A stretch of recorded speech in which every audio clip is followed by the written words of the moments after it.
আসসালামু আলাইকুম দর্শক। আজ বাংলাদেশের নতুন সূর্যোদয়ের সাথে সাথে নতুন যুগের সূচনা হলো। ত্রয়োদশ জাতীয় সংসদ নির্বাচন এবং হানা ভোট সম্পন্ন হলো গতকাল খুব সুন্দর পরিবেশে। কেন্দ্রের ভিতরে এবং বাহিরে গোলযোগের তেমন কোনো চিত্র বিগত দিনের নির্বাচনগুলোর মধ্যে নেই। সবচেয়ে বড় একটি বিষয় হলো স্বয়ং সৃষ্টিকর্তার অশেষ রহমত এবং কৃপায় বাংলাদেশ ধন্য হয়েছে যে এই প্রথম কোনো নির্বাচনে বাংলাদেশে একটি মানুষের মৃত্যু ঘটেনি। ছোটোখাটো একেবারেই নগণ্য দুই একটি ঘটনা ছাড়া বাকি সব জায়গায় সুন্দর শান্তিপূর্ণভাবেই ভোট সম্পন্ন হয়েছে। ঢাকার মধ্যে আলোচিত একটি জায়গায় ভোট নিয়ে কিছু সমস্যা শাহজাহানপুরে ইত্যাদি, এছাড়া বাকি সব কিছুই বেশ ভালোভাবেই সম্পন্ন হয়েছে।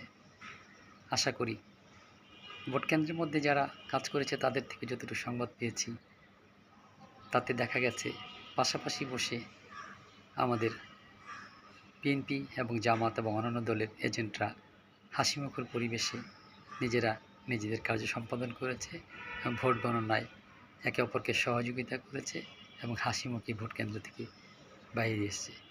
এখন সবচেয়ে বড় কথা হলো জাতীয় সংসদ সদস্যরা শপথ গ্রহণ করার পর তারা যখন সংসদে যাবেন, জাতি তাদের কথা শুনবেন, নিশ্চয়ই সরকারি এবং বিরোধী দল ঐক্যবদ্ধভাবে জাতীয় স্বার্থে কাজ করবেন, সেটাই আমরা সাধারণ জনতারা আশা করি।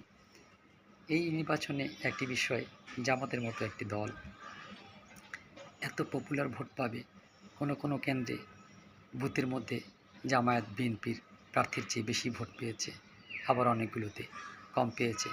সার্বিকভাবে এককভাবেই অনেক বেশি বিএনপি ভোট পেয়েছে এবং সিট পেয়েছে।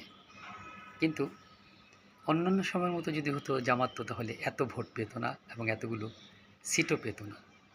তাই এখন সংসদে বিরোধী দল হয়তো জামাত হবে এবং নিশ্চয়ই তারা গঠনমূলক সমালোচনা করবে সরকারের, এবং যেগুলো ভালো উদ্যোগ গ্রহণ করবে সরকারি দল তা সম্পূর্ণরূপে তাদেরকে সহযোগিতা করবে। পাশাপাশি বিএনপি সংখ্যাগরিষ্ঠ সদস্য বিশিষ্ট দল হলেও জাতীয় স্বার্থের ব্যাপারে কোনো ছাড় দিবেন না এবং অবশ্যই তা জনগণের কল্যাণের জন্য তারা কাজ গ্রহণ করবে।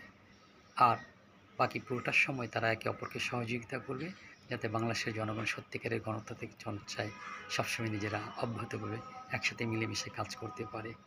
আর কেউ নিশ্চয়ই স্বৈরাচারী হয়ে উঠবে না অনেক বেশি সিট পেলেও, যেহেতু 24 আমাদেরকে সেই দৃষ্টান্ত উপস্থাপন করেছে যে কেউ যদি স্বৈরাচারী হতে চায় তারা আসলে শেষমেশ টিকতে পারে না, ভিন দেশে গিয়ে পালিয়ে থাকতে হয় তাদেরকে বয়কট করে।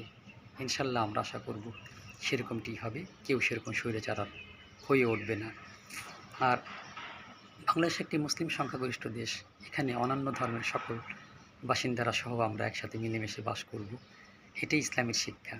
ইসলাম সেটাই চায় এবং এই ধরনের কথা যারা বলতে চায়, আমি বলি আপনি বলুন, ইসলামের ব্যাপারে তো একজন মুসলিম হিসাবে সেটাই বলতে চাই। তবে মুসলমানদের সবচেয়ে বড় কথা হলো সে নিজে কখনো অন্যায় করবে না এবং অন্যায় সইবে না এবং ভিন্ন ধর্মীর লোকদের প্রতি অত্যন্ত সহানুভূতিশীল আচরণ করবে। এটি আল্লাহ রাব্বুল আলামিনের আদেশ এবং আমাদের মহানবীর শিক্ষা।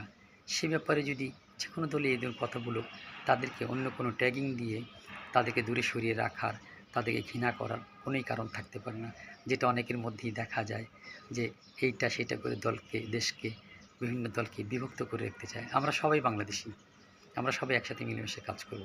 আমাদের এখানে স্ট্যান্ড হওয়া উচিত এরকম, যে অন্যায় করবে সে আমার আপন হোক পর হোক তাকে আমরা রুখে দেব, আর যে ন্যায় কথা বলে ন্যায্য কথা বলবে তাকে আমরা ভালো বলব। এই হোক আমাদের পণ এবং প্রতিজ্ঞা। আশা করি নতুন দিন থেকে আমরা সেই পণ করি সামনে এগিয়ে যাব। গণতন্ত্রের পথ চলা সুন্দর হোক, দেশ হয়ে উঠুক উন্নত এবং শান্তিতে ভরপুর, সেই কামনায় সবাইকে আল্লাহ হাফেজ।